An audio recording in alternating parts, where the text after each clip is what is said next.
We are running out of time.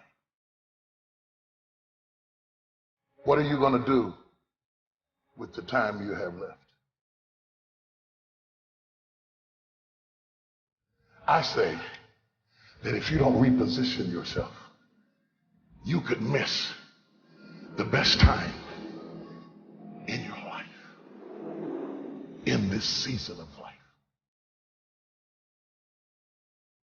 Because we have got to change the way we think. We have got to change the way we function.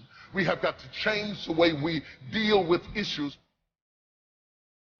And the reason that you have to begin to reposition the way you think and the way you function and the way you feel is that we many times are stuck between the lines of limited thinking and limited people and limited ideas and limited philosophies, and there's something creative down inside of you saying, let there be. You need to walk into a situation where you've been locked up and tied up and tangled up and say, let there be light, let there be healing, let there be books, let there be change in this city. You have tried 4 or 5 or 6, 7, 8, 9, 10 different things. Each you worked on 90 days or so, and then said it doesn't work. How can you be a leader with a 90-day test? Of course it didn't work. You didn't stick to it long enough. You didn't fight hard enough.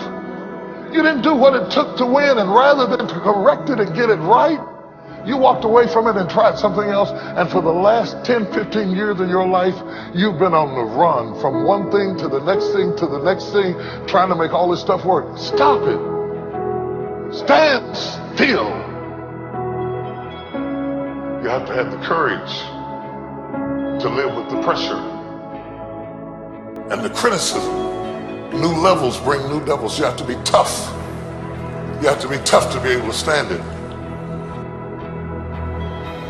It's tough for keeping your kids encouraged while you secretly worried to death yourself. It's tough for getting ready for a birthday and don't have a birthday gift. It's tough for not being able to get the light bill paid and the water bill paid. It's tough. But what do we do with these moments? Do we just have them and go back home and wait for the next one?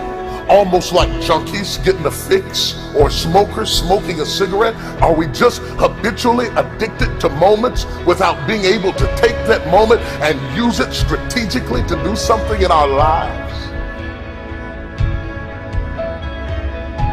You do not have to accept it the way it is. Somewhere down inside of you there is creativity.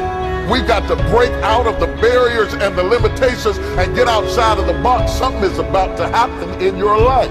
You've got to take it one day at a time. And when you get to the end of the day, you say, I'm not finished, but I've done everything that I was supposed to do for that day, for that time, for that season. Your season is shifting. You will be able to do now in a way that you have never been able to do it before. You haven't sung your best song. You haven't preached your best sermon yet. You haven't thought your greatest thought. You haven't written down your greatest idea. You haven't dreamed your best dream. Baby, you haven't laughed your best laugh. You haven't had your greatest day yet. It's somewhere inside of you. You're a miracle looking for a place to happen.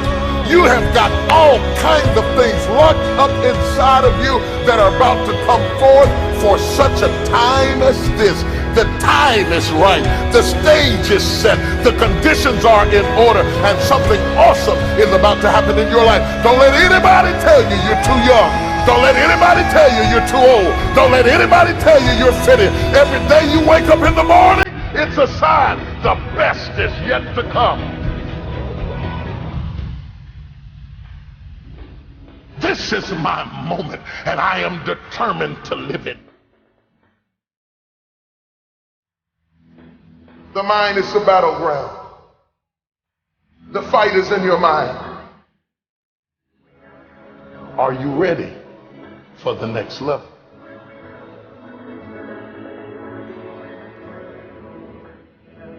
What are you going to do with the time you have left?